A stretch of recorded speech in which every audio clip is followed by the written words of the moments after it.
ছাত্ৰ ছাত্ৰীসকল এইটো হ'ব তোমালোকৰ ৰাসায়নিক বিক্ৰিয়া আৰু সমীকৰণ অধ্যায়টিৰ দ্বিতীয়টি খণ্ড যদি তোমালোকে আগৰ খণ্ডটি চোৱা নাই তেতিয়া হলে এই ভিডিঅটিৰ ডেসক্ৰিপচনতে লিংক দিয়া থাকিব তাত গৈ তোমালোকে চাব পাৰিবা অথবা ইউটিউবত গৈ ই শ্ৰেণী কথা বুলি আমাৰ চেনেলটোৰ নামটো সাৰ্চ কৰিবা তাত গৈ তোমালোকে আটাইবোৰ ভিডিঅৰ লিংকস পাই যাবা তাত গৈ তোমালোকে চাব পাৰিবা এতিয়া আমি খণ্ডটিৰ মাজলৈ যাওঁ সো ছাত্ৰ ছাত্ৰীসকল যোৱা খণ্ডটিত আমি ৰাসায়নিক বিক্ৰিয়াসমূহ কেনেদৰে আমি সংক্ষেপত লিখিব পাৰো ৰাসায়নিক সমীকৰণৰ সহায়ত আৰু লগতে ৰাসায়নিক সমীকৰণসমূহনো কেনেদৰে আমি সমতুল কৰিব পাৰো হেতু আমি পঢ়িছিলো আজিৰ এই খণ্ডটিত আমি ৰাসায়নিক বিক্ৰিয়াৰ কথা পঢ়িম ৰাসায়নিক বিক্ৰিয়া কেই প্ৰকাৰৰ হয় আৰু সেইবোৰৰ উদাহৰণৰ সৈতে আমি ব্যাখ্যা কৰিম সো প্ৰথম কথাটি হ'ল যে ৰাসায়নিক বিক্ৰিয়া মানে কি আমি ৰাসায়নিক বিক্ৰিয়াৰ কেইবাটাও উদাহৰণ আমি পঢ়িলো যেনে ধৰা মেগনেছিয়ামৰ ফিটাডাল জ্বলাই দিলে কি হয় তোমাৰ বায়ুত থকা অক্সিজেনৰ লগত বিক্ৰিয়া কৰি তোমাৰ কি হয় মেগনেছিয়াম অক্সাইড উৎপন্ন কৰে আমি এইবোৰ পঢ়িলো সেই ৰাসায়নিক বিক্ৰিয়াটোক যদি তোমালোকক সোধে যে ৰাসায়নিক বিক্ৰিয়া বুলিলে কি বুজা মানে সংজ্ঞা যদি সোধে আমি কেনেকৈ লিখিম যে দুই বা তাতোধিক পদাৰ্থ হয় মানে ধৰা এই ৰিএকচনটোৰ কথাই ভাবা এই তোমালোকে অলৰেডি পোৱা এই বিক্ৰিয়াটোৰ কথাই ভাবা আমি কি পাইছিলো যে মেগনেছিয়ামে অক্সিজেনৰ লগত বিক্ৰিয়া কৰি মেগনেছিয়াম অক্সাইড উৎপন্ন কৰে তো এইটোৰ লগত মিলাই মিলাই চাই গলে হল দুই বা তাতোধিক পদাৰ্থ হয় দুই বা তাতোধিক পদাৰ্থ হয় ৰাসায়নিকভাৱে মিলিত হৈ ভিন্ন ভৌতিক তথা ৰাসায়নিক ধৰ্মবিশিষ্ট নতুন পদাৰ্থৰ সৃষ্টি কৰা এই প্ৰক্ৰিয়াটোকে কি বুলি কোৱা হয় ৰাসায়নিক বিক্ৰিয়া বোলে সহজ দুই বা তাতোধিক তোমাৰ কি হ'ব পদাৰ্থ আহিব ইহতে কেনেকৈ লগ হ'ব ৰাসায়নিকভাৱে মিলিত হ'ব মানে ইহতৰ মাজত বিক্ৰিয়া হ'ব আৰু সেই বিক্ৰিয়াৰ ফলত কিছুমান বেলেগ ধৰ্মবিশিষ্ট কি হ'ব তোমাৰ নতুন পদাৰ্থৰ সৃষ্টি কৰিব আৰু এই প্ৰক্ৰিয়াটোকে আমি কি বুলি কওঁ ৰাসায়নিক বিক্ৰিয়া বুলি কওঁ সো ৰাসায়নিক বিক্ৰিয়া বিভিন্ন প্ৰকাৰৰ হ'ব পাৰে সেই প্ৰকাৰসমূহৰ বিষয়ে আমি কি কৰিম এটা এটাকৈ আমি পঢ়িব চেষ্টা কৰিম ঠিক আছে প্ৰথম প্ৰকাৰটো কি দিয়া আছে চোৱা সংযোজন বিক্ৰিয়া এতিয়া সংযোজন বিক্ৰিয়া বুলিলে কি বুজো চোৱা সংযোজন নামটোতে আমি গম পাই যাওঁ সংযোজন মানে কি লগ লগোৱা হয়নে সংযোজন মানে লগ লগোৱা এতিয়া বিক্ৰিয়া এটাত আমাৰ ৰাসায়নিক বিক্ৰিয়াবোৰত কি হয় ধৰা এনেকুৱা এইমাত্ৰ পঢ়িলো দুটা বা তাতোধিক কি হয় পদাৰ্থ যিকোনো পদাৰ্থ মই এনে আঁকিছো আৰু দুটা তো যিকোনো দুটা পদাৰ্থ এনেকৈ দুটা বা তাতোধিক পদাৰ্থ কি হয় ৰাসায়নিকভাৱে মিলিত হয় ফলত কি হয় তোমাৰ এইফালে তুমি কি পোৱা বিক্ৰিয়াজাত পদাৰ্থ পোৱা এটাও পাব পাৰা দুটাও পাব পাৰা তিনটাও পাব পাৰা হয় এতিয়া ধৰা মই এইটোৰ কথা কৈছো ইয়াতে কি হৈছে তোমাৰ দুটা পদাৰ্থ আহিছে আহি ইহতৰ মাজত ৰাসায়নিকভাৱে মিলিত হৈছে ইহতে হৈ পেলাই কি হৈছে এটা পদাৰ্থৰ সৃষ্টি কৰিছে তাৰ মানে কি হৈছে ভালকে যদি তুমি সব এইটো চালে আমি বুজি পাও ইয়াতে কি হৈছে এই দুটা পদাৰ্থ কি হৈছে লগ হৈ গৈছে লগ হৈ এটা নতুন পদাৰ্থৰ সৃষ্টি কৰিছে মানে দুটা লগ হৈ এটা হৈছে তো এইটো আমি কি হয় কোনটো ভাগৰ ভিতৰত ধৰিম এনেকুৱা ধৰণৰ বিক্ৰিয়াবোৰক আমি সংযোজন বিক্ৰিয়া বুলি ধৰিম কাৰণ দুইটা কি হৈ গৈছে লগ হৈ পেলাই এটা হৈছে তো হেতুক আমি সংযোজন বিক্ৰিয়া বুলি কম ঠিক আছে তো এইটোৰ যদি আমি সংজ্ঞা দিব লাগে আমি কেনেকৈ দিম যে যি বিক্ৰিয়াত দুটা বা তাতোধিক বিক্ৰিয়ক পদাৰ্থ লগ হয় কাৰ্চিনডালৰ এইফালৰখিনিক আমি কি বুলি কওঁ বিক্ৰিয়ক পদাৰ্থ বুলি কওঁ হয় নে নাই তো দুটা বা তাতোধিক বিক্ৰিয়ক পদাৰ্থ লগ হৈ পেলাই কি হয় তোমাৰ যদি এটা মাত্ৰ বিক্ৰিয়াজাত পদাৰ্থৰ উৎপন্ন হয় মাত্ৰ এটা বিক্ৰিয়াজাত পদাৰ্থ উৎপন্ন হৈছে মানে হয় এইফালে বিক্ৰিয়ক পদাৰ্থ দুটা বা তিনটা বা চাৰিটা যিয়ে হোক সব হোপা লগ হৈ পেলাই কি হৈছে আটাইবোৰ লগ হৈ পেলাই তোমাৰ কি হৈছে এটা যদি মাত্ৰ বিক্ৰিয়াজাত পদাৰ্থৰ উৎপন্ন কৰে তাৰ মানে কি হ'ল সেইবোৰ লগ হৈ গৈছে বিক্ৰিয়ক পদাৰ্থবোৰ তো লগ হৈ যোৱা বিক্ৰিয়াটোক আমি কি বুলি কম সংযোজন বিক্ৰিয়া বুলি কওঁ সংযোজন মানেই হৈছে লগ হৈ যোৱা তো আমি নামটোৰ পৰাই আমি মনত ৰাখিব পাৰো ঠিক আছে তো হেনে তেনেবোৰ বিক্ৰিয়াক আমি কি বুলি কম সংযোজন বিক্ৰিয়া বুলি কম সো প্ৰথম এক্সাম্পলটো চোৱা এক্সাম্পলটোৰ এই নামবোৰ চোৱাৰ আগতে তোমালোকে জাস্ট তাৰ গঠনটো চোৱা গঠনটো চালে গম পাই যাও এটো সংযোজন বিক্ৰিয়া নে কিবা বেলেগ বিক্ৰিয়া দুটা বিক্ৰিয়ক পদাৰ্থ আছে লগ হৈ কেইটা হৈছে এটা হৈছে তো তুমি এইবোৰ কি আছে কি নাই হেবোৰ তোমালোকে চাবই নালাগে এক্সামত যদি সোধে তোমাক যে এইটো বিক্ৰিয়া কি বিক্ৰিয়াৰ উদাহৰণ দেখিয়ে গম পাই আছো দুটা বিক্ৰিয়ক বা তিনটা বিক্ৰিয়ক পদাৰ্থ লগ হৈ এটা হৈছে তাৰ মানে এটো কি সংযোজন বিক্ৰিয়া মানে লগ হৈ গৈছে তেনেকুৱা প্ৰশ্ন তোমালোকৰ এক্সামত আহে বিক্ৰিয়াটো দিয়া থাকে সোধে তোমালোক এটো কি বিক্ৰিয়া গতিকে এতিয়াৰ পৰা পাৰিবা তোমালোকে জাস্ট দেখিলে আমি গম পাই যাওঁ এটো সংযোজন বিক্ৰিয়া আচ্ছা এটা উদাহৰণটোৰ মাজলৈ যাওঁ তো কি দিয়া আছে সো ক্যালসিয়াম অক্সাইডে ক্যালসিয়াম CaO ক্যালসিয়ামক আমি Ca বুলি লিখো অক্সাইডক O ঠিক আছে তো ক্যালসিয়াম অক্সাইডে পানীৰ লগত যেতিয়া তুমি মিক্স কৰি দিবা কেলছিয়াম অক্সাইড তেতিয়া কি হৈ যাব তোমাৰ ই তীব্ৰভাৱে বিক্ৰিয়া কৰে হয় তীব্ৰভাৱে বিক্ৰিয়া কৰি কি কৰিব তোমাৰ কেলছিয়াম হাইড্ৰক্সাইড উৎপন্ন কৰে কেলছিয়াম Ca হাইড্ৰক্সাইড মানে OH ঠিক আছে কেলছিয়াম হাইড্ৰক্সাইড উৎপন্ন কৰে আৰু লগতে কি উৎপন্ন কৰে প্ৰচুৰ পৰিমাণে তাপ উৎপন্ন কৰে মানে এই বিক্ৰিয়াটো ধৰা তুমি কেলছিয়াম অক্সাইড এটা বিকাৰত বা যিহতে নোলোৱা এটা পাত্ৰত লৈছা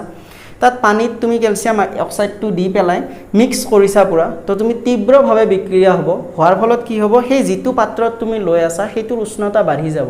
তাপ উৎপন্ন হৈছে নহয় তো সেইটোৰ উষ্ণতা বাঢ়ি যাব তুমি চুই গম পাই যাবা ঠিক আছে তো এইটো হৈছে বিক্ৰিয়াটো এতিয়া তোমালোকৰ এই কথাটো মই আগৰ খণ্ডটোত বাৰে কৈছো আৰু এবাৰ কৈছো ইয়াতে এইটো খণ্ডত যে আমি যে চাইছো গম পাইছো যে কেলছিয়াম অক্সাইডক আমি CaO বুলি লিখো এই সংকেতবোৰ দেখি তোমালোকে ভয় নাখাবা এইবোৰ কি তোমালোকে নাভাবিবা যে মই কেনেকৈ নাজানো বা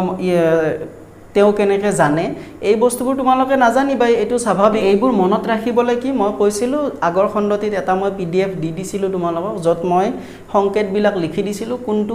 সংকেত কি হয় তো সেইখন তোমালোকে অলপ মনতো ৰাখিব লাগিব উপায়টো নাই মনত ৰাখিব লাগিব ৰাখিলে তোমালোকে গম পাই যাবা যে কেলছিয়াম অক্সাইডক আমি CaO বুলি কওঁ মই এইটো কোৱা নাই যে মনত ৰাখিব লাগিব মানে ইয়াক বুজাৰ কোনো উপায় নাই বুজিব পাৰি আৰু হেতু মই তোমালোকক যোৱা খণ্ডত কৈছো যে যদি তুমি যোজ্যতা বুজি পাইছা তেতিয়া হলে কেলছিয়াম অক্সাইডৰ অনু সংকেত কেনেকৈ CaO হল এটো বুজি পাই যাবা গতিকে এইটো খণ্ডত আৰু মই এই কথাটো কৈ নাথাকো যে এইটো আমি কেনেকৈ পালো কেলছিয়াম হাইড্ৰক্সাইড এনেকুৱা কেনেকৈ হল হয় গতিকে আমি বাকিখিনি এইটো নকোৱাকে ডিসকাস কৰিম সো সাধাৰণভাৱে বিক্ৰিয়াটো হল যে কেলছিয়াম অক্সাইডে পানীৰ লগত তীব্ৰভাৱে বিক্ৰিয়া কৰে কৰি পেলাই কি উৎপন্ন কৰে কেলছিয়াম হাইড্ৰক্সাইড উৎপন্ন কৰে ঠিক আছে তো এতিয়া এইটোৰ ব্যৱহাৰ ক'ত আছে আমি গম পালো এইটো সংযোজন বিক্ৰিয়া বা উদাহৰণ শেষ কিন্তু ইয়াৰ লগতে আৰু তোমালোকৰ কিবা এটা এক্সট্ৰা প্ৰশ্ন পৰীক্ষাত আহিব পাৰে হেতু কি যে এই কেলছিয়াম অক্সাইডটোৰ আন এটা নাম কি হয় কেলছিয়াম অক্সাইডক আমি কি বুলি জানো পুৰা চূণ বুলি জানো এই যে চূণবিলাক চূণ যে মানুহে ব্যৱহাৰ কৰে হেতু পুৰা চূণ আৰু ই যেতিয়া পানীৰ লগত বিক্ৰিয়া কৰি পেলাই কি হৈ যায় কেলছিয়াম হাইড্ৰক্সাইড উৎপন্ন কৰে আৰু হেতুক আমি কি বুলি কওঁ শিথিলিত চূণ বুলি কওঁ শিথিলিত চূণ ঠিক আছে মানে হেতু শিথিলিত মই যিমান দূৰ জানো শিথিলিতৰ অৰ্থটো হৈছে মানে ইয়াতে কঠিন আছিল হেতু ঢিলা হৈ গৈছে পানীত মিক্স কৰি দিয়াৰ পিছত হেতুৱে কোমল হৈ গৈছে সেইকাৰণে এটা শিথিলিত চূণ বুলি কয় এতিয়া ইয়াতে মন কৰিবলগীয়া কথাটো কি যে এই যে পুৰা চূণটো আমাৰ ক'ত ব্যৱহাৰ কৰে আমাৰ ৱালত ৰং কৰিবলৈ ব্যৱহাৰ কৰে কিছুমানে তোমালোকে দেখিছা ৱালত কেতিয়াবা বগা ৰং কৰিবলৈ চূণ ব্যৱহাৰ কৰে আগৰ দিনততো বেছিকৈ কৰিছিলে তো এই চূণটো তোমালোকৰ প্ৰশ্ন কি আহিব পাৰে যে বেৰত ৰং দিবলৈ কোনটো পদাৰ্থ ব্যৱহাৰ কৰা হয় তোমালোকে কি লিখিব লাগিব কেলছিয়াম অক্সাইড মনত ৰাখিবা বেৰত ৰং দিবলৈ ব্যৱহাৰ কৰা হয় এটো বেৰত ৰং দিবলৈ ব্যৱহাৰ হয় ঠিক আছে বেৰত ৰং দিবলৈ কি ব্যৱহাৰ কৰা হয় কেলছিয়াম অক্সাইড তো ৰং দিয়াৰ আগত কি কৰে কেলছিয়াম অক্সাইডখিনি লৈ লব বালটি এটা তোমাৰ পানীত মিক্স কৰি লব আসলতে এই বিক্ৰিয়াটোৱে কৰি থকা হয় কেলছিয়াম অক্সাইডটো চূণখিনি তুমি লৈ লবা লৈ পানীত তুমি বালটিটোত মিক্স কৰি লোৱাৰ পিছত কি হ'ব তাত কেলছিয়াম হাইড্ৰক্সাইড উৎপন্ন হ'ব মানে শিথিলিত চূণ হেতু কি কৰিবা তুমি ব্ৰাছেৰে লৈ বা ব্ৰাছেৰে লৈ আমি কি কৰো ৱালত মাৰি দিও ৰং কৰি দিও হয়নে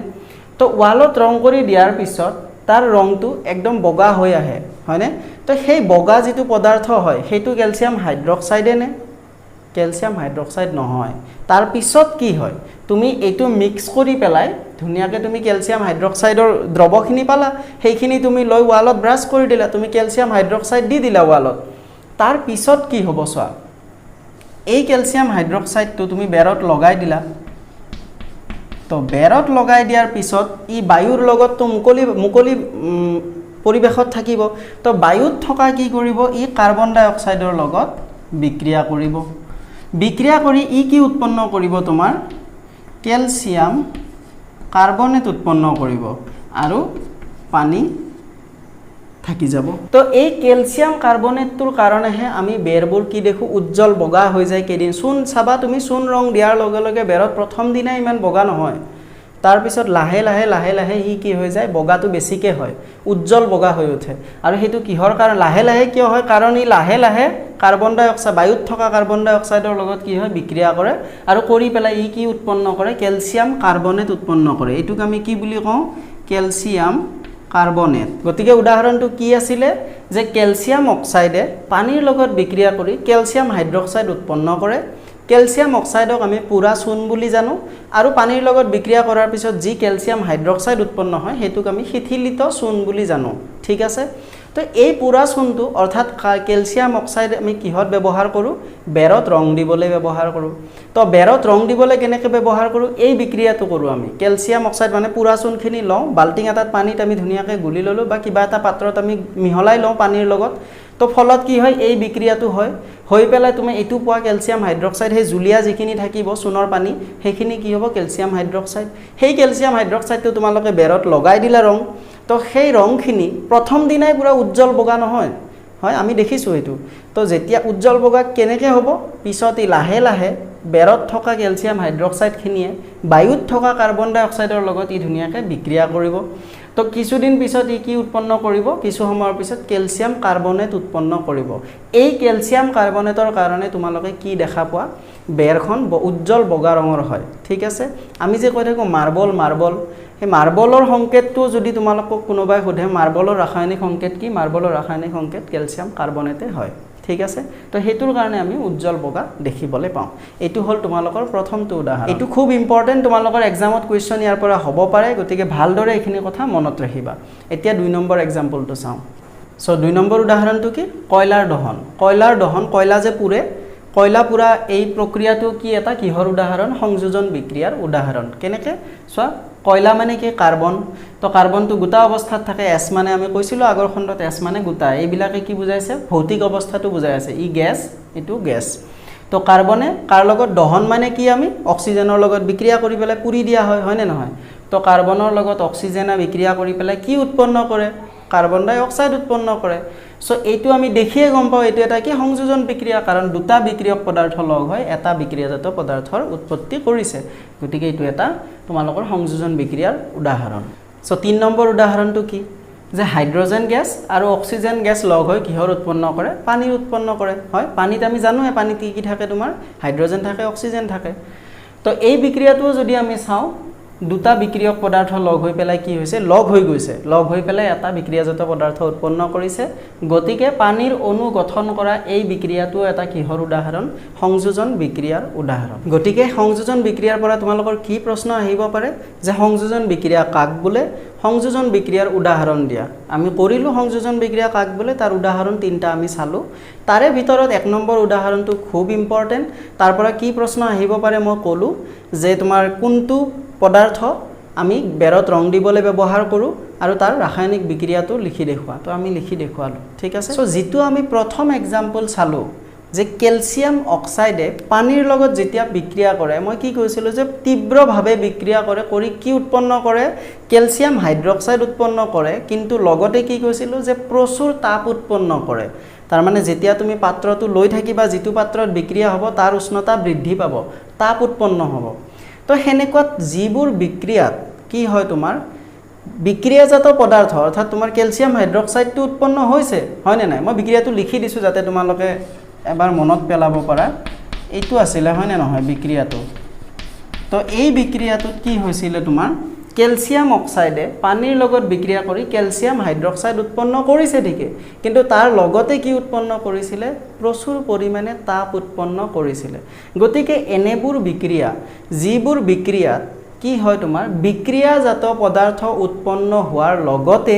কি উৎপন্ন হয় তাপৰো উৎপন্ন হয় তেতিয়া তেনেবোৰ বিক্ৰিয়াক আমি কি বুলি ক'ম তাপবৰ্জী বিক্ৰিয়া বুলি ক'ম তাপবৰ্জী মানে তাপবৰ্জী মানে উলাই দিয়া তো ইয়াতে কি তাপৰ উৎপন্ন হৈছে মানে বিক্ৰিয়াটোৰ পৰা তাপ উলাই গৈছে হয়নে তো হেতুক আমি কি বুলি ক'ম তাপবৰ্জী বিক্ৰিয়া বুলি ক'ম উদাহৰণ বুলি ক'লে এইটো তোমালোকৰ উদাহৰণ দিবই পাৰা এইটো এটা তোমালোকৰ তাপবৰ্জী বিক্ৰিয়াৰ উদাহৰণ ঠিক আছে যেটো আমি সংযোজন বিক্ৰিয়াৰ প্ৰথম উদাহৰণটো দিছিলোঁ এতিয়া বেলেগ উদাহৰণ কেইটামান চাওঁ প্ৰাকৃতিক গেছৰ দহন হয় তো প্ৰাকৃতিক গ্যাস কোনবোৰ মিথেন তোমাৰ কি প্ৰাকৃতিক গ্যাস সো এইটো মিথেনৰ সংকেত এইটো হয় তো মিথেনক কি কৰিছা তুমি দহন কৰিছা মানে কিহৰ লগত বিক্ৰিয়া কৰিছা অক্সিজেনৰ লগত উৎপন্ন কি হ'ব তোমাৰ কাৰ্বন ডাই অক্সাইড উৎপন্ন হ'ব লগতে কি উৎপন্ন হ'ব H2O উৎপন্ন হ'ব ঠিক আছে সো আমি যদি এইটো সমতুল কৰো সমীকৰণটো কি হ'ব তোমাৰ ইয়াত 2 দিব লাগিব তেতিয়া অক্সিজেন 4টা হ'ব ইফালে 2 দিব লাগিব সো এইটো হ'ব তোমালোকৰ সমীকৰণটো মানে ৰাসায়নিক সমীকৰণটো ঠিক আছে সো প্ৰাকৃতিক গেছৰ দহন এটা কিহৰ উদাহৰণ তাপবৰ্জী বিক্ৰিয়াৰ উদাহৰণ প্ৰাকৃতিক গেছ মিথেন এইবোৰ যেতিয়া জ্বলোৱা হয় তাৰ পৰা কি হয় তাপ উৎপন্ন হয় প্ৰাকৃতিক গেছ আমি যেতিয়া জ্বলাও দহন কৰিম তেতিয়া কি হ'ব তাৰ তাপ উৎপন্ন হ'ব তো এইটো বিক্ৰিয়া এটা কিহৰ উদাহৰণ তাপবৰ্জী বিক্ৰিয়াৰ উদাহৰণ আহা আমি 2 নম্বৰ উদাহৰণটো চাওঁ তো 2 নম্বৰ উদাহৰণটো কি শোষণ শব্দটো আমি শুনিয়ে থাকো হয়নে নহয় শোষণ আমি উশাহ নিশাহ লোৱাটো হয়নে তো এতিয়া শোষণক যদি ৰাসায়নিক বিক্ৰিয়াটো লিখিব লাগে ৰাসায়নিক বিক্ৰিয়াটো হৈছে এইটো দেখাত বৰ ডাঙৰ এইটো দেখাত ভয় লাগি যায় এইটো দেখা পালে তো এইটো হৈছে বিক্ৰিয়াটো চোৱা শোষণক আমি কিয় তাপবৰ্জী বিক্ৰিয়াৰ ভিতৰত ধৰিছো তোমালোকৰ এইটো প্ৰশ্নও আহে শোষণক কিয় আমি তাপবৰ্জী বিক্ৰিয়া বুলি কওঁ মনত ৰাখিবা এইটো প্ৰশ্ন আহিছেও আগতে তোমালোকৰ HSLC পৰীক্ষাত তো কিয় কওঁ চোৱা আমাক জীয়াই থাকিবলৈ কি লাগে শক্তি লাগে আৰু শক্তি পাবৰ কাৰণে আমি কি খাওঁ খাদ্য খাওঁ হয় নে নহয় তো আমি যিবোৰ খাদ্য খাওঁ সেইবোৰ কি হয় তোমাৰ ভিতৰত যায় আৰু সেই খাদ্যবোৰত কি থাকে তোমাৰ কাৰ্বোহাইড্ৰেট থাকে ধৰা আমি ভাত খাইছো ৰুটি খাইছো এইবোৰত কি থাকে কাৰ্বোহাইড্ৰেট থাকে এইবোৰ তোমালোকে নিশ্চয় আগতেও শুনিছা তো কাৰ্বোহাইড্ৰেট থাকে এইটো কাৰ্বোহাইড্ৰেটটো হৈছে বৰ জটিল অণু জটিল পদাৰ্থ বুলি ধৰ জটিল পদাৰ্থ ঠিক আছে তো আমি যেতিয়া খাদ্যটো ভিতৰত গ'ল আমাৰ ভিতৰত কাৰ্বোহাইড্ৰেট গ'ল তো কাৰ্বোহাইড্ৰেটত আমাৰ যিটো হজম প্ৰক্ৰিয়া পাচন প্ৰক্ৰিয়াত কি হ'ব এই কাৰ্বোহাইড্ৰেটটো জটিল পদাৰ্থটোক ভাঙি তাক কিছুমান সৰল পদাৰ্থলৈকে কি কৰিব ৰূপান্তৰিত কৰে আমাৰ হজম প্ৰক্ৰিয়াত ঠিক আছে তো সৰল ভাঙি কি সৰল পদাৰ্থলৈকে তোমাৰ ৰূপান্তৰ কৰে সেই সৰল পদাৰ্থটো হৈছে গ্লুকোজ যিটো হৈছে এইটো গ্লুকোজ এইটোক আমি কি বুলি কওঁ গ্লুকোজ ঠিক আছে কিন্তু আমাক গ্লুকোজ লাগে নেকি আমি গ্লুকোজৰ কাৰণে আমি খাদ্য খাইছিলো নেকি নাই খোৱা আমাক কি লাগে শক্তি লাগে তো গ্লুকোজৰ পৰা আমি কেনেকৈ শক্তি পাওঁ সেই বিক্ৰিয়াটো হৈছে শোষণ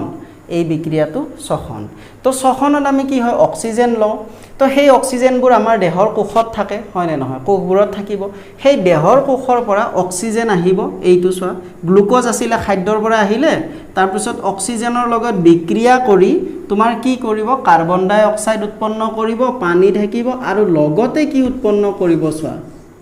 শক্তি উৎপন্ন কৰিব যেটো আমি জিহৰ কাৰণে আমি খাদ্য খাই আছিলো ঠিক আছে তো এই বিক্ৰিয়াটো তোমালোকে মনত ৰাখিব লাগিব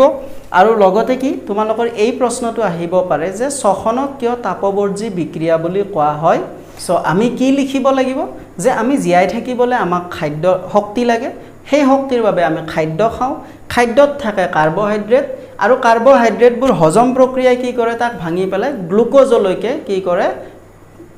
ৰূপান্তৰিত কৰে সেই গ্লুকোজখিনি কি কৰে আকৌ আমাৰ দেহত থকা অক্সিজেনৰ লগত বিক্ৰিয়া কৰি কি কৰিব তোমাৰ শক্তি উৎপন্ন কৰিব কি কাৰ্বন ডাই অক্সাইড উৎপন্ন কৰিব পানী উৎপন্ন কৰিব আৰু লগতে শক্তি উৎপন্ন কৰিব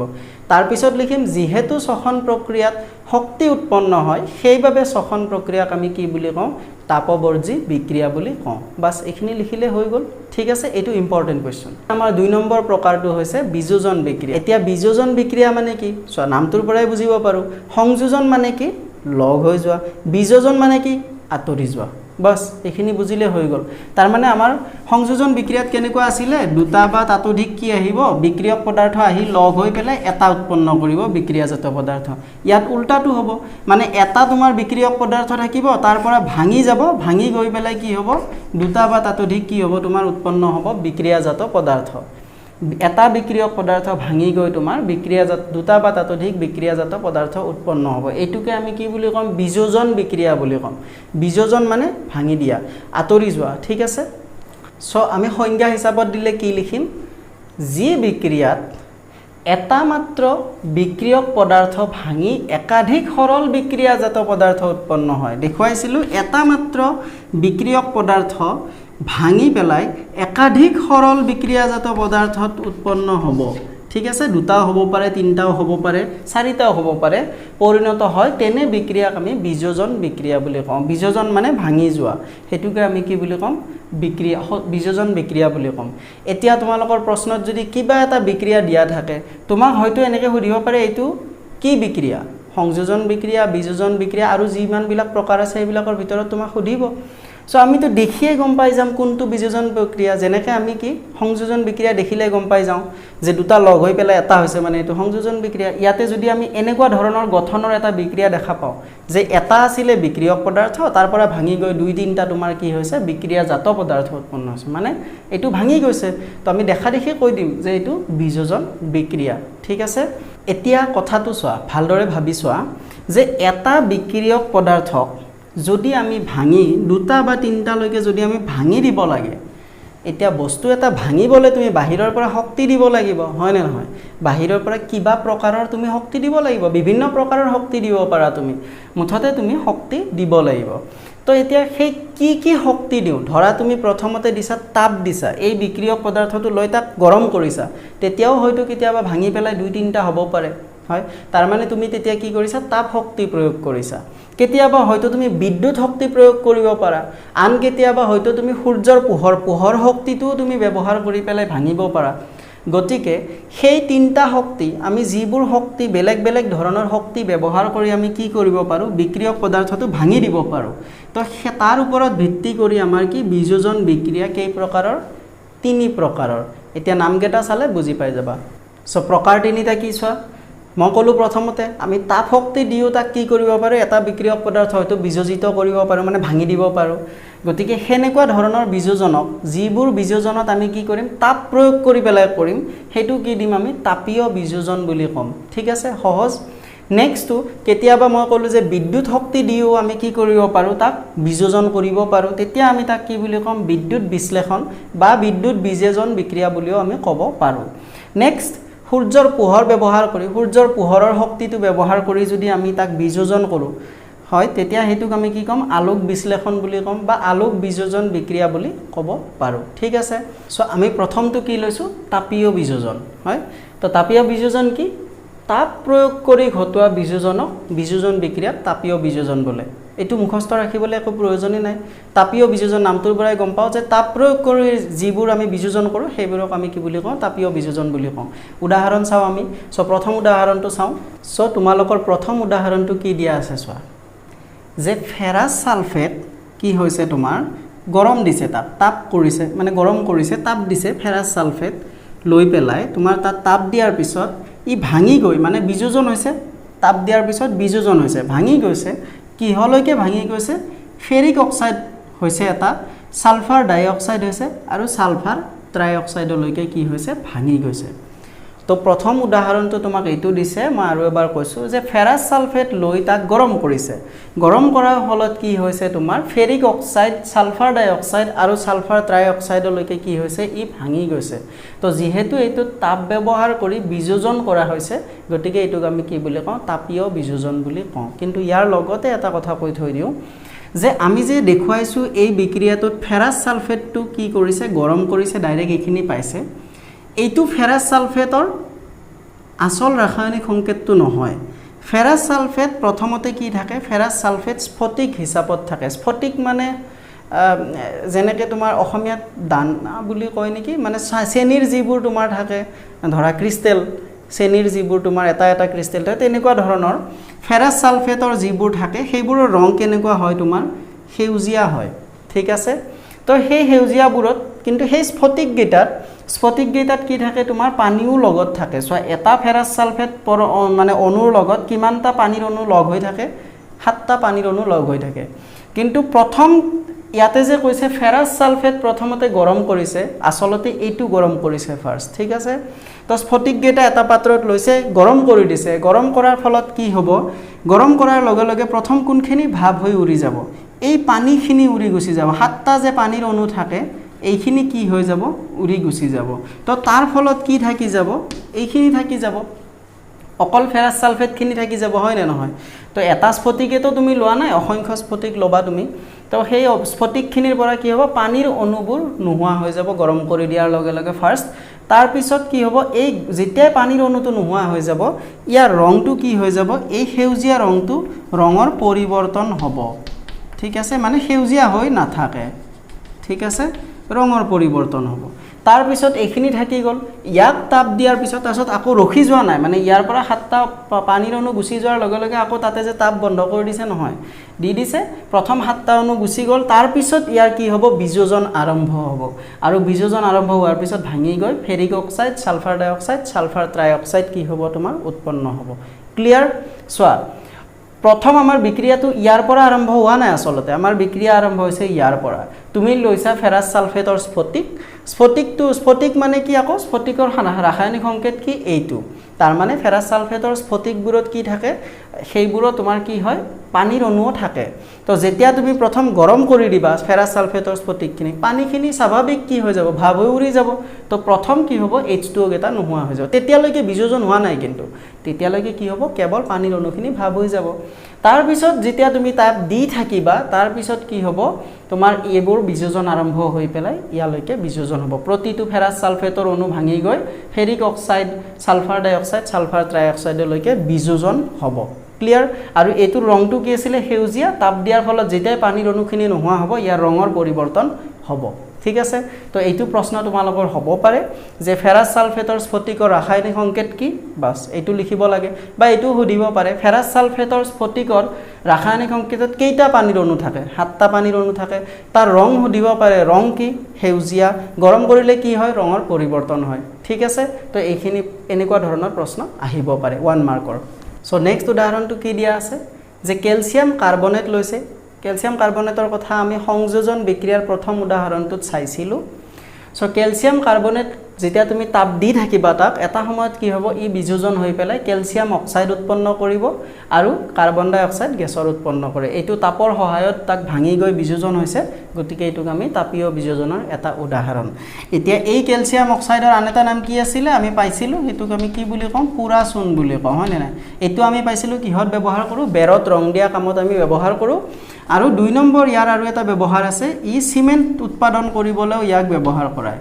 সিমেন্ট উৎপাদনতো ই কি হয় ব্যৱহাৰ কৰা হয় মনত ৰাখিবা ক্যালসিয়াম অক্সাইডক সিমেন্ট উৎপাদনতো ব্যৱহাৰ কৰা হয় ঠিক আছে নেক্সট উদাহৰণটো কি দিয়া আছে যে লেড নাইট্ৰেটৰ যেতিয়া তুমি তাপ দিবা তাৰ বিযোজন হৈ কি উৎপন্ন হ'ব তোমাৰ লেড অক্সাইড উৎপন্ন হ'ব নাইট্ৰজেন ডাই অক্সাইড উৎপন্ন হ'ব আৰু অক্সিজেন গেছ উৎপন্ন হ'ব ঠিক আছে সো ইয়াতে যেতিয়া মই ৰাসায়নিক বিক্ৰিয়াটো লিখিছো তাত মই নামবোৰ দি থৈ গৈছো lead nitrate lead oxide nitrogen ডাই অক্সাইড অক্সিজেন এই নামবোৰ আকৌ তোমালোকে এক্সামত লিখিব নালাগে তোমালোকে জাস্ট সমীকৰণটো লিখিলেই হ'ল মই ইয়াত কিয় লিখিছো কাৰণ তোমালোকে এই যৌগবোৰৰ লগত তোমালোকৰ চিনাকি নাই এটো প্ৰথমবাৰ দেখি আছা গতিকে মই নামবোৰ যাতে তোমালোকে অলপ চিনাকি হোৱা এটো লেড নাইট্ৰেটৰ ৰাসায়নিক সংকেত হে কাৰণে হে মই লিখি আছো ঠিক আছে গতিকে ৰাসায়নিক নহলে তো আমাৰ দেখোন ৰাসায়নিক সমীকৰণ লিখাৰ অৰ্থই নোহোৱা হ'ল আমি ৰাসায়নিক সমীকৰণ কিয় লিখিছিলো যাতে তা সৰুকে লিখিব পাৰো কম সময়ত যদি আমি শব্দবোৰ লিখিয়ে থাকিব লগিয়া হয় ৰাসায়নিক সমীকৰণ লিখাৰ অৰ্থই বা কি হয়নে হেতুৰ কাৰণে আমি এইবোৰ লিখাৰ কোনো প্ৰয়োজন নাই ঠিক আছে এটো এটা তাপীয় বিযোজনৰ উদাহৰণ সো বিযোজন বিক্ৰিয়াৰ দ্বিতীয়টো প্ৰকাৰ কি আছিল যে বিদ্যুৎ বিশ্লেষণ আমি কৈছিলো প্ৰথমটো আছিল তাপীয় বিযোজন অৰ্থাৎ তাপ দি আমি বিযোজন কৰিব পাৰো 2 নম্বৰটো হৈছে আমি বিদ্যুৎ শক্তি ব্যৱহাৰ কৰিও বিযোজন কৰিব পাৰো তেতিয়া তাক আমি কি বুলি কওঁ বিদ্যুৎ বিশ্লেষণ বুলি কওঁ এইটো কেনেকুৱা ধৰণৰ পদাৰ্থত ব্যৱহাৰ কৰা হয় সোৱা গলিত অৱস্থাত থকা যৌগ বা জলীয় দ্ৰৱৰ মাজেৰে বিদ্যুৎ প্ৰবাহিত কৰিলে সংঘটিত হোৱা বিযোজন বিক্ৰিয়াক বিদ্যুৎ বিশ্লেষণ বোলে মানে বিদ্যুৎ শক্তি প্ৰয়োগ কৰি বিযোজন যে কৰা হয় হেতু সাধাৰণতে কেনেকুৱা ধৰণৰ পদাৰ্থত কৰা হয় যি গলিত অৱস্থাত থাকে বা ধৰা জলীয় দ্ৰৱত থাকে মানে জুলীয়া দ্ৰৱ হৈ থাকে বা গলিত অৱস্থাত থাকে তেনেকুৱা দ্ৰৱৰ মাজেদি যদি কেতিয়াবা আমি কি কৰো বিদ্যুৎ প্ৰবাহিত কৰি দিও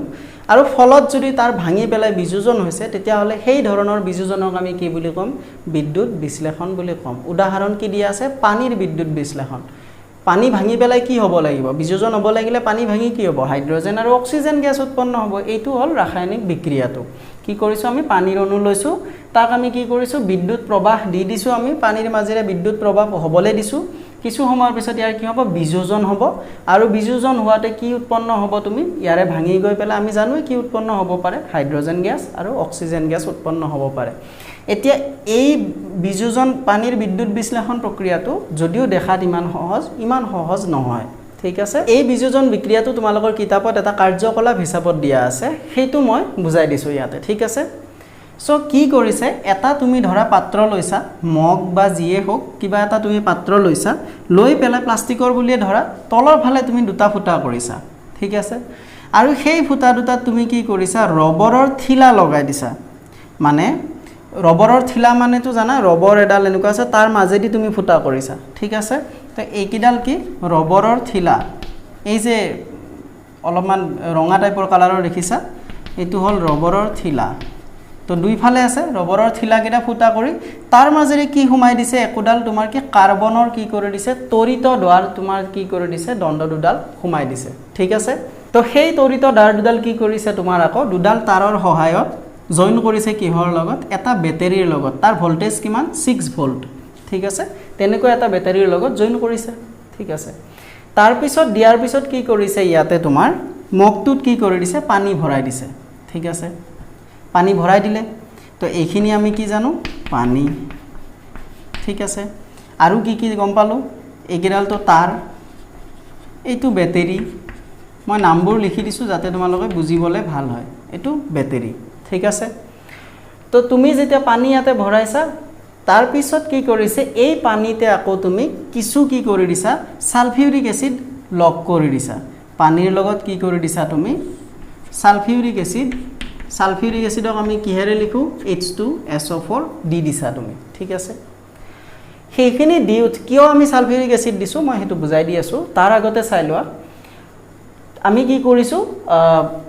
এই দুটা টেষ্ট টিউব লৈছো এই দুটা মানে ইয়াতে উল্টা কৰি থোৱা আছে টেষ্ট টিউববোৰ কেনেকুৱা হয় তোমাৰ এনেকুৱা ধৰণৰ হয় ঠিক আছে ল্যাবৰেটৰীত এনেকুৱা ধৰণৰ টেষ্ট টিউব থাকে তাত আমি যিকোনো লৈ পেলাই আমি কি কৰো পৰীক্ষা কৰো বস্তুবোৰ লৈ পেলাই তো এই টেষ্ট টিউব এনেকুৱা দুটা টেষ্ট টিউব তেও লৈছে তুমি লৈছা লৈ পেলাই কি কৰিছা তাক পুৰা পানীৰে ফিল আপ কৰি লৈছা পানীৰে পুৰা ফুল কৰি লৈ এই দুটা কি কৰিছা উল্টাই দিছা সেই দুডালৰ ওপৰত এই তৰিত দাৰ দুডালৰ ওপৰত তুমি কাৰ্বনৰ দণ্ড দুডালৰ ওপৰত কি কৰি দিছা উল্টা কৰি দিছা ঠিক আছে তাৰ পিছত কি কৰিছা তুমি ইয়াতে এটা সুইচ আছে ধৰা এইখিনিতে এটা সুইচ আছে সুইচটো তুমি কি কৰি দিছা অন কৰি দিছা সুইচটো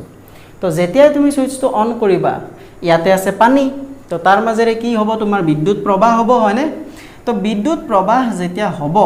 বিদ্যুৎ প্ৰবাহ হোৱাৰ পিছত কিছু সময়ৰ পিছত কি হ'ব তোমাৰ এই বিযোজন বিক্ৰিয়াটো আৰম্ভ হ'ব হয় পানীখিনিৰ বিযোজন বিক্ৰিয়া আৰম্ভ হ'ব বিশ্লেষণ আৰম্ভ হ'ব ঠিক আছে তো যেতিয়া এই পানীখিনি টেষ্ট টিউবৰ ভিতৰত থকা মানে বিদ্যুৎ প্ৰবাহ এনেকেহে হৈছে এইটো টেষ্ট টিউবৰ ভিতৰত পানী আছিল ফিল আপ কৰি তো এতিয়া বিদ্যুৎ ইয়াতে তোমাৰ কি হৈ আছে এই পানীখিনিৰ টেষ্ট টিউবৰ ভিতৰত থকা পানীখিনিৰ কি হৈ আছে তোমাৰ বিযোজন হৈ আছে হয় তো এটা সময়ত যেতিয়া বিযোজন আৰম্ভ হ'ব তেতিয়া কি হ'ব ইয়াতে পানীৰ অণুবোৰ ভাঙি ভাঙি পেলাই কি হ'ব হাইড্ৰজেন গেছ আৰু অক্সিজেন গেছৰ উৎপন্ন হ'ব ঠিক আছে তো যেতিয়া হাইড্ৰজেন গেছ উৎপন্ন হ'ব এইটো টেষ্ট টিউবত কি হ'ব ধৰা পানী কমি গৈ আছে কাৰণ পানীৰ অণুবোৰ কি হৈ আছে ভাঙি গৈ আছে তো পানীৰ অণু ধৰা ইয়ালৈকে আহিলে পানী খিনি হৈ গ'ল এইখিনি এটা গেছ উৎপন্ন হ'ল আৰু এইটো টেষ্ট টিউবৰ ইমানখিনিলৈকে আহি গ'ল মানে ইমানখিনিলৈকে পানী থাকিলে এইখিনি কি হৈ গ'ল তোমাৰ এটা গেছ উৎপন্ন হ'ল এতিয়া এই গেছটো কি গেছ আমি নাজানো এতিয়ালৈকে মুঠতে দুইটাতে কি গেছ উৎপন্ন হৈছে দুটা বেলেগ বেলেগ গেছ মুঠতে উৎপন্ন হৈছে আৰু কি গেছ উৎপন্ন হয় আমি জানো হাইড্ৰজেন অক্সিজেন কিন্তু কোনটো উৎপন্ন হৈছে আমি নাজানো ঠিক আছে কিন্তু দেখিছো এটাত তোমাৰ বেছিকে গেছ উৎপন্ন হৈছে এটাত কি হৈছে তোমাৰ কমকে গেছ উৎপন্ন হৈছে সেইখিনি আমি গম পাইছো ঠিক আছে এতিয়া আমি কেনেকৈ গম পাম যে কোনটোত তোমাৰ হাইড্ৰজেন গেছ উৎপন্ন হৈছে কোনটোত অক্সিজেন গেছ উৎপন্ন হৈছে আমি কেনেকৈ গম পাম চোৱা বিক্ৰিয়াটো চালে আমি গম পাই যাও তুমি যদি ৰাসায়নিক সমীকৰণটো লিখি উলিওৱা আৰু তাৰ যদি সমতুল কৰি লোৱা এইটো হল সমতুলিত কি সন্তুলিত ৰাসায়নিক সমীকৰণ আমি লিখি লৈছো তাৰপৰা আমি কি দেখিছো সন্তুলিত কৰাৰ পিছত যে দুটা পানীৰ অণুৱে ইয়াতে দুটা আছে হয়নে নহয় দুটা পানীৰ অণু ভাঙিলে কেইটা হাইড্ৰজেন পৰমাণু অণু উৎপন্ন হয় দুটা উৎপন্ন হয় দুটা ভাঙি গলে পানীৰ অণু তোমাৰ দুটা হাইড্ৰোজেন গেছৰ অণু উৎপন্ন হয় আৰু এটা মাত্ৰ অক্সিজেন গেছৰ অণু উৎপন্ন হয় হয়নে নহয় আমি ৰাসায়নিক সমীকৰণটো চালে গম পাই যাওঁ তাৰ মানে তোমাৰ ভালদৰে চালে আমি সহজে বুজিব পাৰো যে অক্সিজেন গেছ যিমান উৎপন্ন হ'ব যিমানটা অণু উৎপন্ন হ'ব তাৰে দুগুণ কিহৰ উৎপন্ন হ'ব হাইড্ৰোজেন গেছ উৎপন্ন হ'ব হয়নে নহয়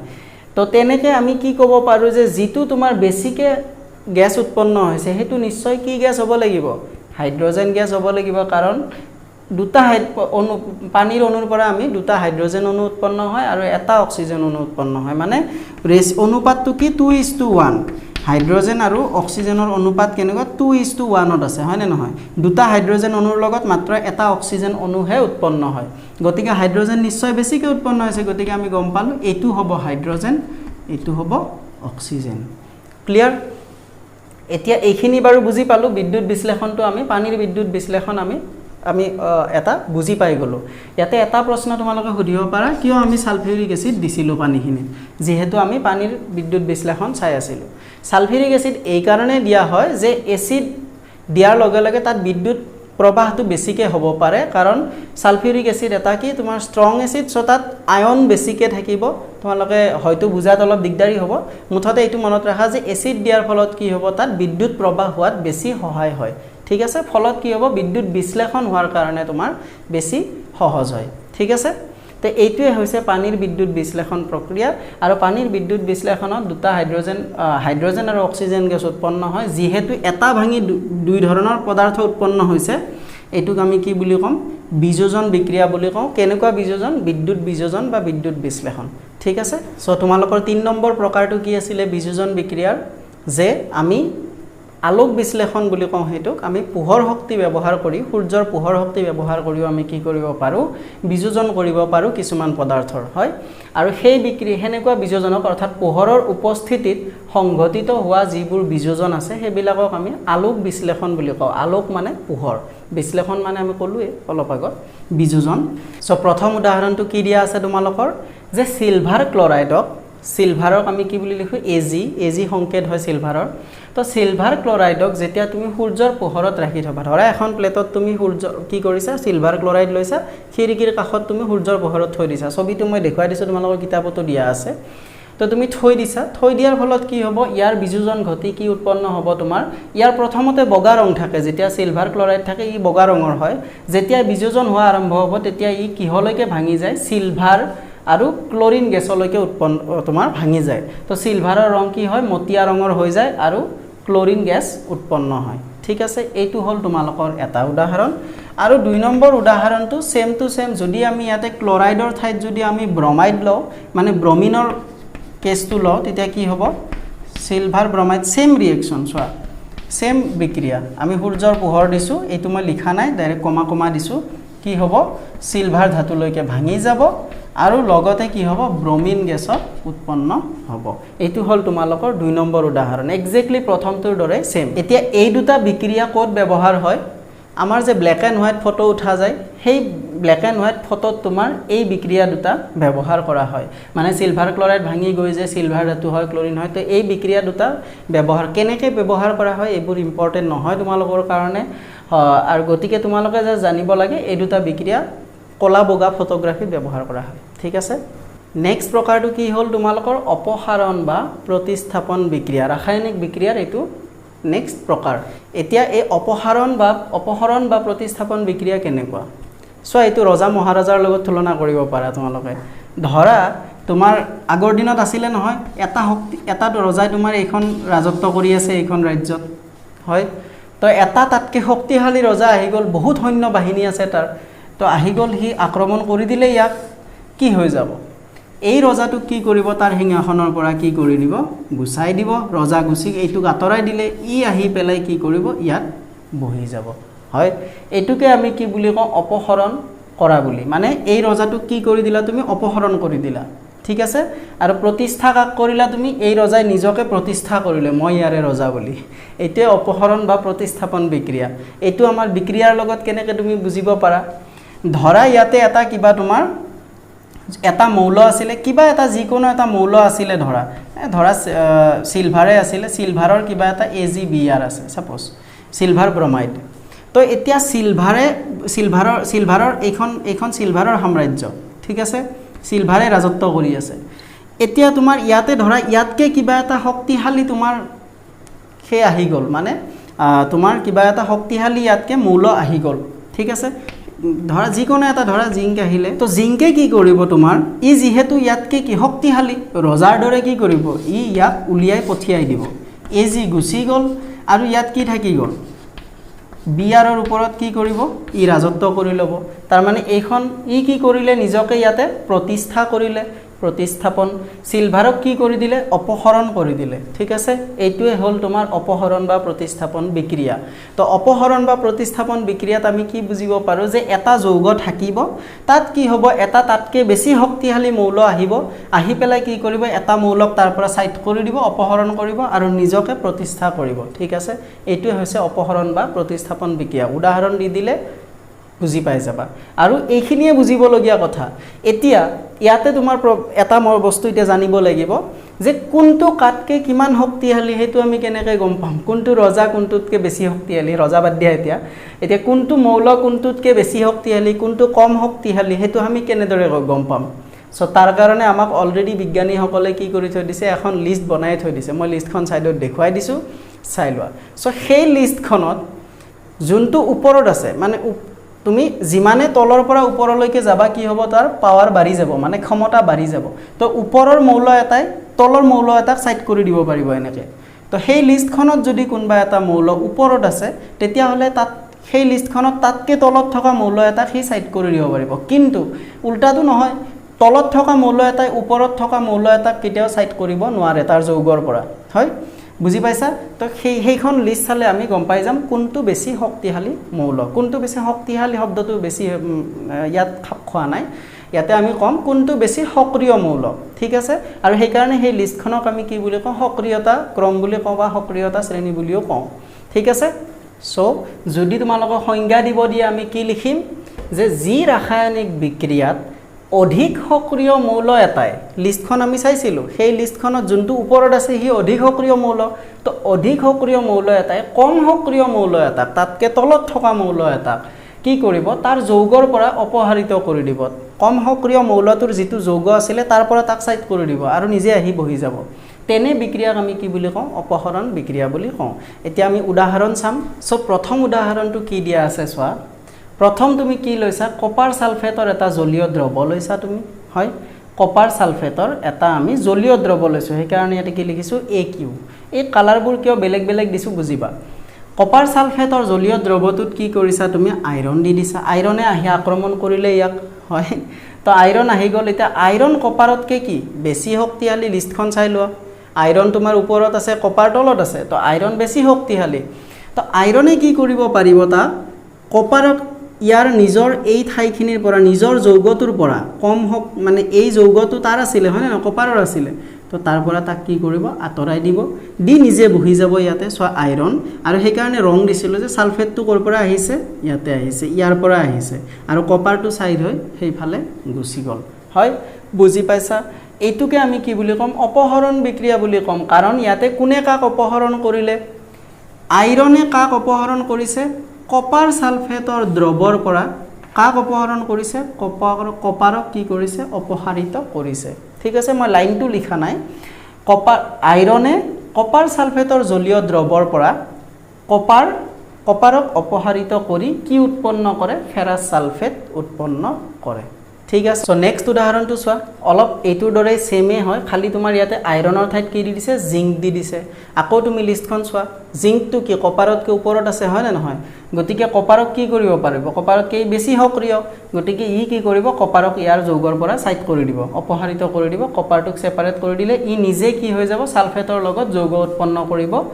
তো ইয়াতে আমি কি ক'ব পাৰো কপাৰ সালফেটৰ জলীয় দ্ৰৱৰ পৰা আইৰনে জিংকে কপাৰ সালফেটৰ দ্ৰৱৰ পৰা কপাৰক অপহৰিত কৰি কি উৎপন্ন কৰে জিংক সালফেট উৎপন্ন কৰে হৈ গল এটো এটা অপহৰণ বিক্ৰিয়াৰ এটা উদাহৰণ এতিয়া তোমালোকক এনেকুৱা ধৰণৰ প্ৰশ্ন দিব পাৰে হা এইটোতো তোমালোকে প্ৰশ্ন এনেকুৱা আহিবই পাৰে যে অপসাৰণ বিক্ৰিয়া কাক কয় লগতে তাৰ উদাহৰণ দিয়া আমি এইবোৰ পঢ়িলো কেনেকৈ উদাহৰণ হয় আৰু এটা একেবাৰে সহজ আমি বুজিলো বস্তুখিনি কিন্তু তোমালোকৰ প্ৰশ্নটো এনেকৈ দিব পাৰে হয়তো যে এনেকৈ দি থৈ দিছে ধৰা তোমাক সিলভাৰ আহিছে আহি পেলাই তোমাৰ কপাৰ সালফেট আছে এইটোৱে মই ৰংবিলাক সেপাৰেট কৰা নাই বাৰু এনেকৈ লিখিছো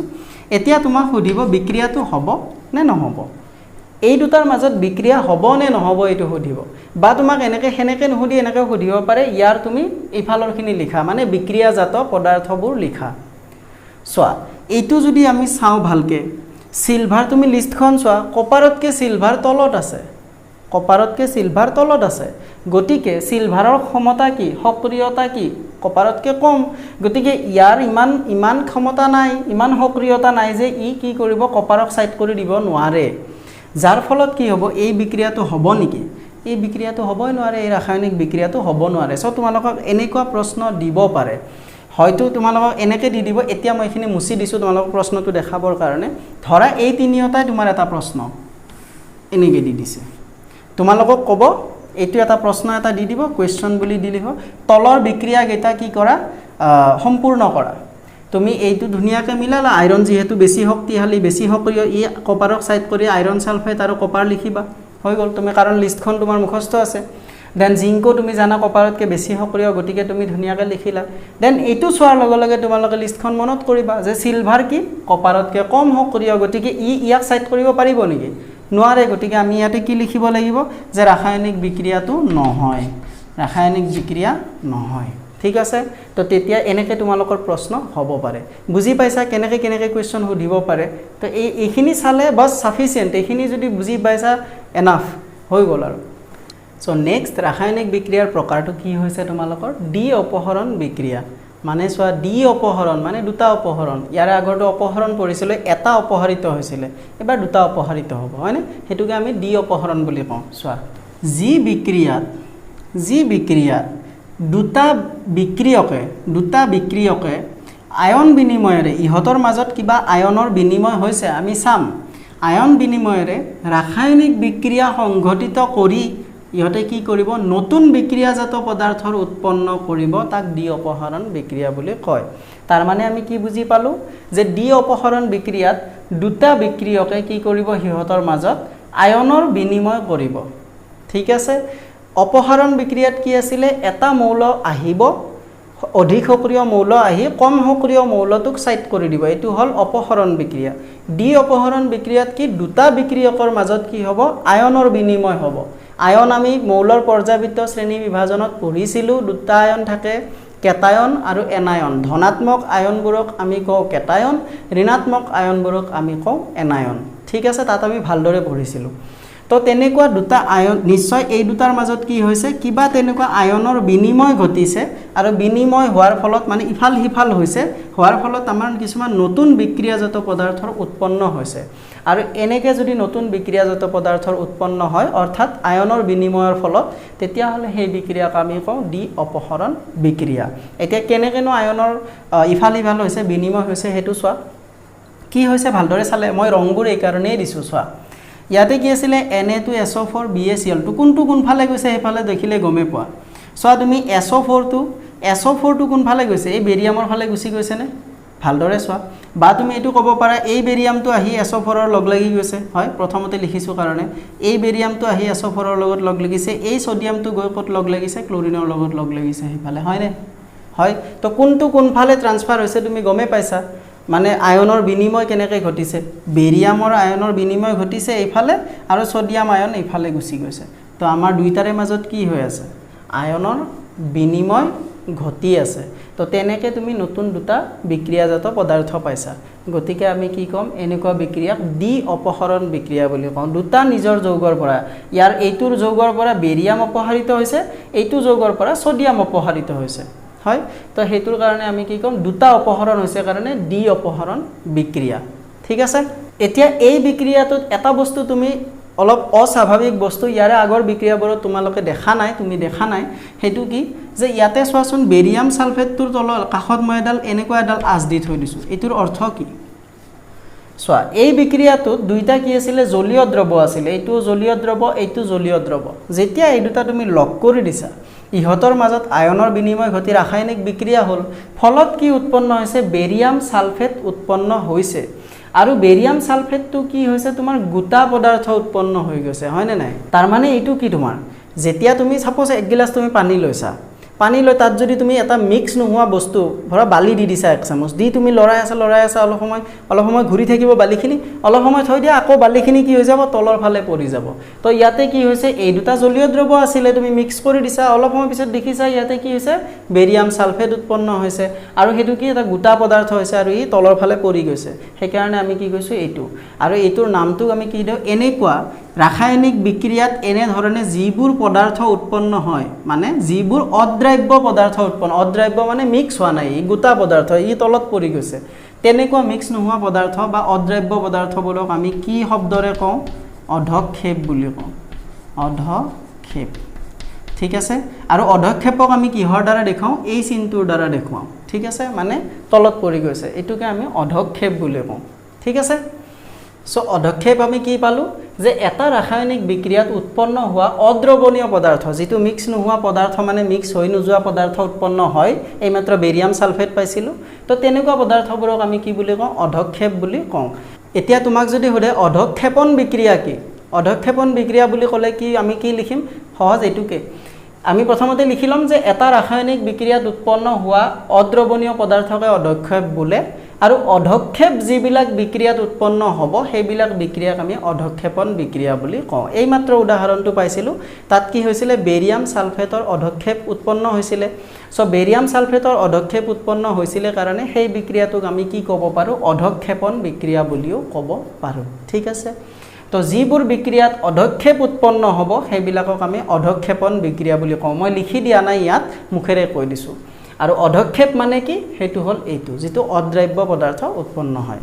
সোৱা ছাত্ৰ ছাত্ৰীসকল যেতিয়া আমি সংযোজন বিক্ৰিয়া পঢ়িছিলো প্ৰথম প্ৰকাৰটো তেতিয়া আমি কি পঢ়িছিলো তাপবৰ্জী বিক্ৰিয়া পঢ়িছিলো এটা যে উদাহৰণ দিছিলো ক্যালসিয়াম অক্সাইড তুমি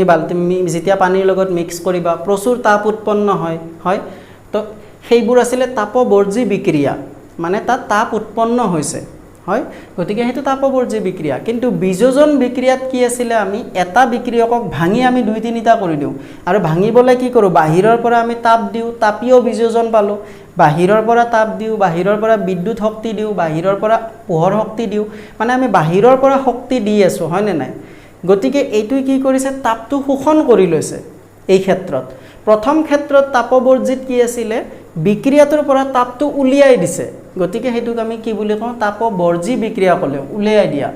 আৰু এইটোক আমি কি বুলি কম তাপগ্ৰাহী বিক্ৰিয়া বুলি কম যিবোৰ বিক্ৰিয়াত কি হয় তোমাৰ তাপ শোষণ হয় আৰু মেইনলি আমি ক'ত দেখিলো বিযোজন বিক্ৰিয়া বিলাকত দেখিলো যে এটা বিক্ৰিয়কক ভাঙি পেলাই দুই তিনিটা কৰিবৰ কাৰণে আমি তাপ দিও নহয় তাপীয় বিযোজন আছিল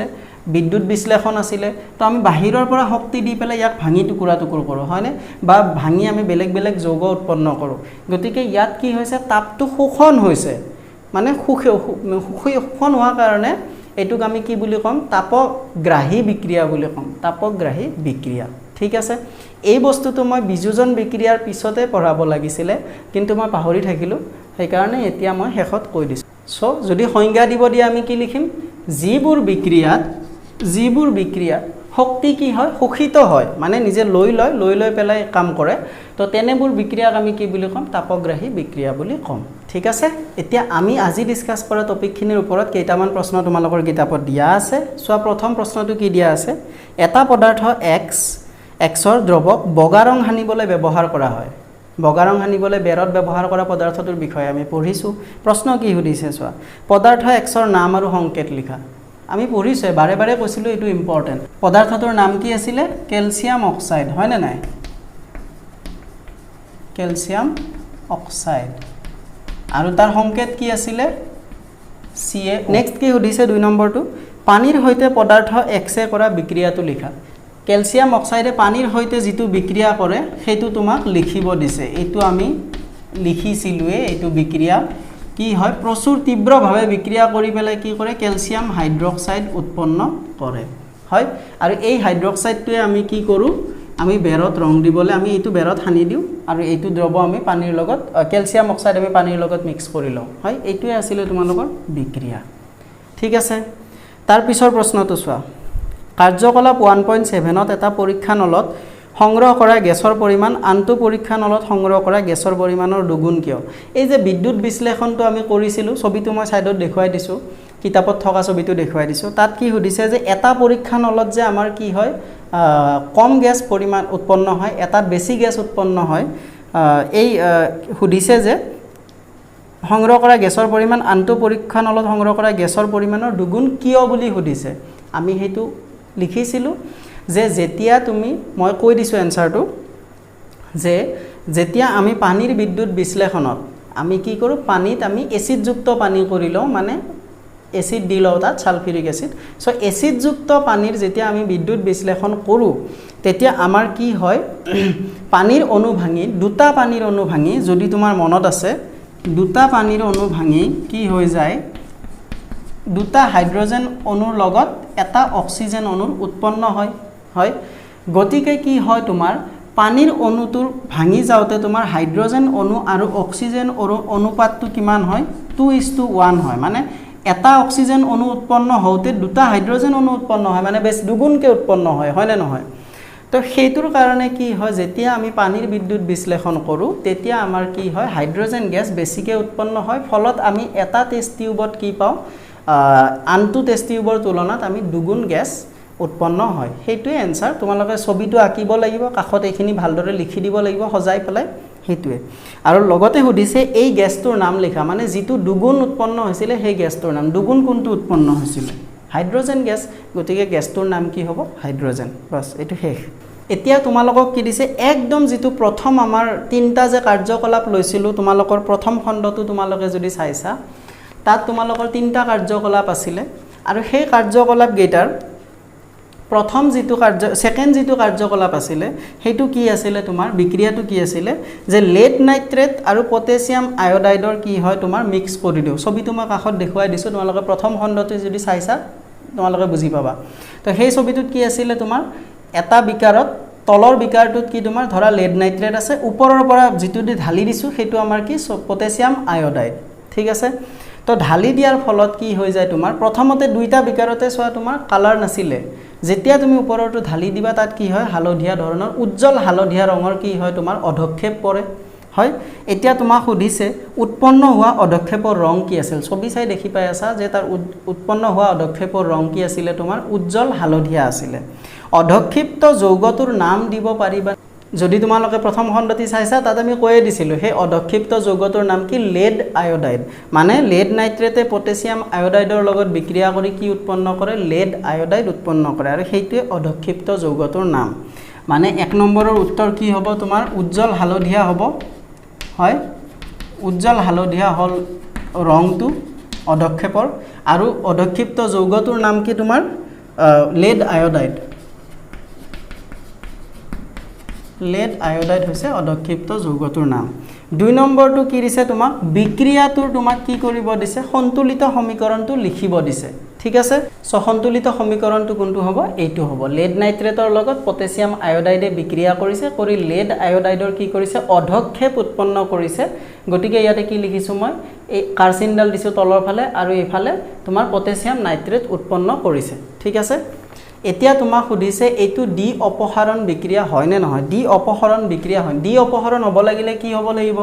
আয়নৰ বিনিময় হ'ব লাগিব হয় নে নাই তুমি ভালদৰে চোৱা আয়নৰ বিনিময় হৈছে নে নাই এই লেডটো কলৈকে গৈছে আয়োডাইডৰ লগত লগ লাগিছে হয় আকৌ এই পটাছিয়ামটো আহি কোৰ লগত লগ লাগিছে NO3 ৰ লগত লগ লাগিছে তো তুমি দেখি গম পাই আছো যে আমি আয়নৰ বিনিময় ঘটিছে গতিকে এইটো এটা ডি অপহৰণ বিক্ৰিয়া হয় ঠিক আছে